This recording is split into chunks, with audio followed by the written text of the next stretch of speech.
Čau lidi, dneska tady máme zase video, takže ty nový epizody tentokrát, jo, 4. díl a je to ta přespávačka. Ok, tak jdeme do příběhu. Pardon.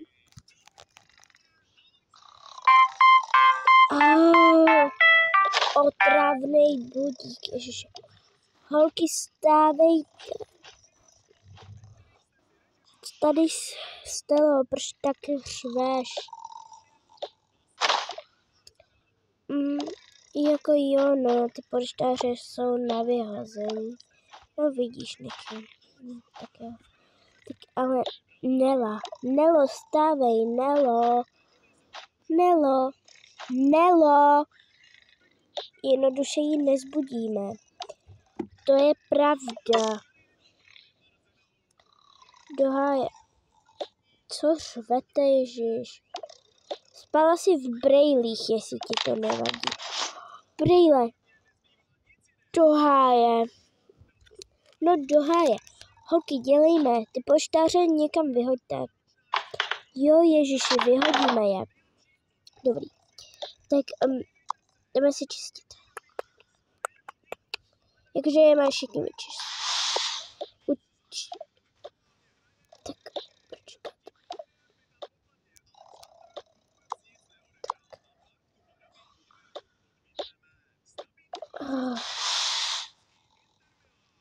Dobrý.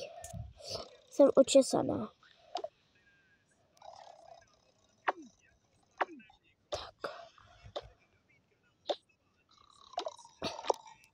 Do háje, holky, my nic nestihneme. Jo, to je pravda. Navíc se tam ochladilo. Aspoň, že mám pořádný obleč. Do háje, jestli se tam ochladilo, tak jsme fakt v prčicích. Jo, no. To teda. Ale jsou to cool věci například. Jako jo, no. Ok, tak jdeme. Ne, nemáme na to čas. Ok, holky. Už nemůžu pak. Mě vždycky máma říkala, až budeš mít vlastní dům, malej, tak si nech. Tak nedělej moc velký párty přespávačky. Omlouvám se, já jsem myslela, že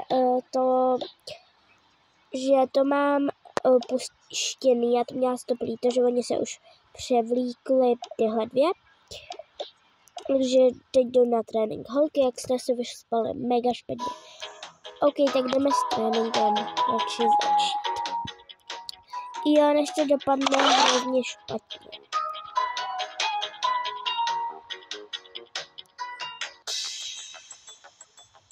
Tři, dva, jedna a.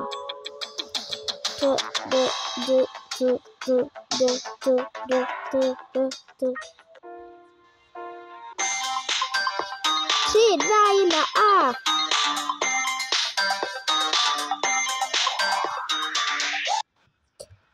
Ty fogo, tohle mě nebaví. Jo, je to hrozný, mega hrozný. Ok, holky.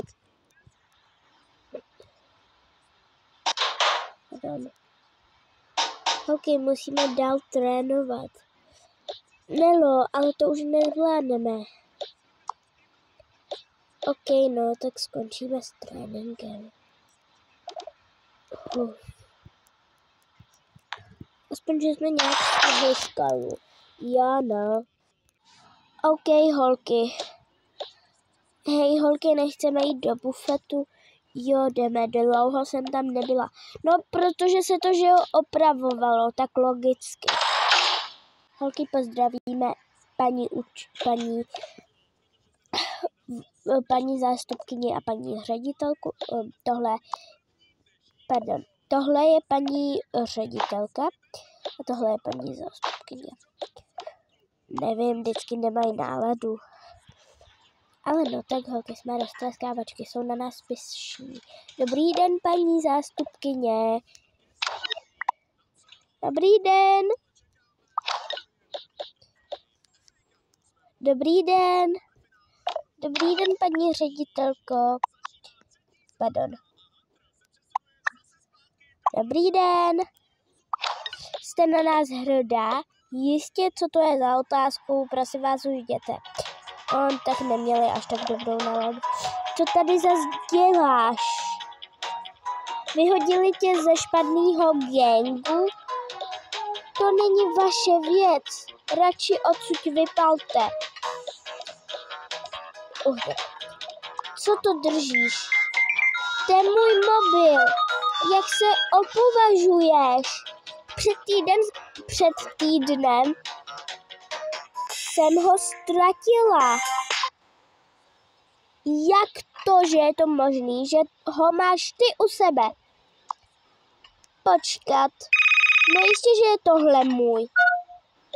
Máma mi furt volala. Já si znáš srandu, Evelíno? Radši vypal. Ježiši, zlej gang. Ježiši, holky, jak je to možný? Jo, hele, to by nás taky zajímalo. My jsme je měli aspoň ve skřínce. OK, holky, jdeme první. Jo, jděte radši, protože už je nemůžu vystát. Jo, no, jsou hrozný. Mega hrozný jsou. Je vám to jasný? Jo, je. OK, no. Tak vždycky jenom ovoce bude jiný. Jo. Mně je z nich tak zle. Jo, vždycky někoho vyhoděj. A pak se všichni diví, proč je zlej gang tak zlej. No tak jistě, když je to zlej gang. No ne, asi holky. OK, holky. Už je nemůžu vystát. Jsou tak drzí a zlí. Jo, no, jsou mega hrozný. No, a proč ty nic neříkáš? Jsou mega hrozný. I když, holky, musím se vám k něčemu přiznat. K čemu? Jednou jsem byla ve zlém gangu a vůbec to tam není hezký. OK, holky, každá má i pití. OK, z tohohle videa je to všechno a čau!